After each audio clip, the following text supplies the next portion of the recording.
Injection کے ذریعے جب آدمی کے جسم سے خون نکالا جاتا ہے، آیا اس خون نکالنے سے آدمی کا وضو ٹوٹ جاتا ہے یا نہیں ٹوٹ جاتا؟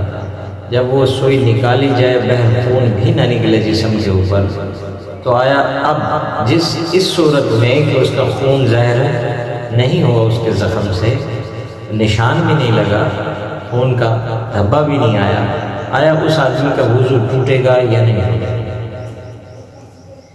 تو دیکھیے فقہا نے اس کی تشریح کی ہے کہ جب کوئی آدمی فست لگوائے، فست کہتے ہیں سینگی کو، کہ یہ سینگی جو یہ ٹیکا جو لگایا جاتا ہے، انجیکشن جو لگایا جاتا ہے، یہ انجیکشن اس سینگی کا بدل ہے۔ پہلے سینگی کے ذریعے سے کیا نکالا جاتا تھا؟ خون نکالا جاتا تھا۔ کوئی چیز اگر اندر ڈالی جاتی تھی تو وہ سینگی کے ذریعے سے ڈالی جاتی تھی، اور اگر کوئی نکالی جاتی تھی تو وہ سینگی کے ذریعے سے نکالی جاتی تھی۔